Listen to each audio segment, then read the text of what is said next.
Family secrets have a way of surfacing at the most unexpected times. And that's exactly what makes this new French film, When Fall is Coming, so captivating. It shows how our past actions can haunt us like autumn leaves that refuse to fall. That's such an interesting way to look at it. The way this film handles family dynamics reminds me of how Ingmar Bergman approached similar themes in his work. This slow unraveling of relationships that reveals deeper truths. You know what's fascinating about Michelle's character? Here's this grandmother who seems to have it all figured out. She's given her Paris apartment to her daughter. She's living this idyllic life in the French countryside, but there's this undercurrent of something not quite right. And the way Helen Vincent plays her is so nuanced. Every gentle gesture in her garden seems to be hiding something deeper. Speaking of the garden, it's brilliant how director Francois Ozon uses it as this metaphor throughout the film. Like, you can't just plant something and expect it to grow perfectly without dealing with what's already in the soil, right?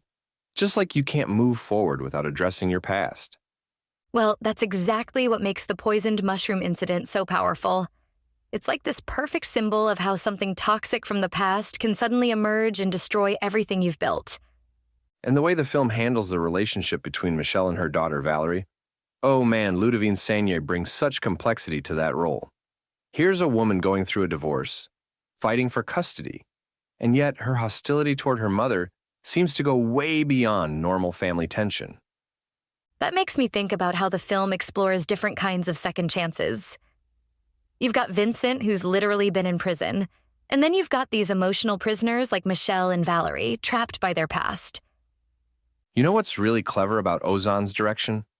The way he takes this full hour to build up these relationships before he pulls the rug out from under us. It's like he's teaching us the same patience that Michelle shows in her garden. The cinematography really adds to that feeling of suspense, doesn't it? The way Jérôme Almaras captures the Burgundy region, all those misty mornings and golden afternoons, it's like the landscape itself is keeping secrets. Absolutely right. And the way the film uses autumn as both setting and metaphor is just masterful. It's this time of harvest, but also of decay, which perfectly mirrors how these family secrets are finally coming to light. So, what do you think about how the film handles the idea of judgment? It seems to suggest that everyone deserves a second chance, but then it also shows how some actions might be unforgivable. That's such a crucial point. Like Michelle clearly believes in redemption, which we see in how she helps Vincent. But the film keeps asking us whether some bridges once burned can ever really be rebuilt. And what's fascinating is how it refuses to give us easy answers. Well, the performances really sell that moral ambiguity. Even the smaller roles, like Garland Erlos as Lucas, add to this sense that everyone's carrying around their own version of the truth. And that's really what makes this film so powerful. It's not just about whether we can escape our past. It's about how our secrets shape every relationship we have.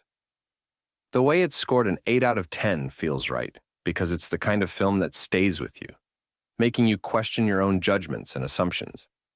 That's why I think it works on so many levels. As a family drama, as a psychological thriller, and as this deeper meditation on forgiveness and redemption. You know, in the end, it's like what Michelle's garden teaches us. You can't just bury things and expect them to disappear. Sometimes they grow into something beautiful, and sometimes they turn out to be poisonous mushrooms that threaten to destroy everything you've built. When Fall's Coming is an atmospheric and richly rewarding film with a fine attention to detail. You've been listening to Movies First. Available at Apple Podcasts, Spotify, iHeartRadio, or your favourite podcast player. You can also stream on demand at Bytes.com. This has been another quality podcast production from Bytes.com.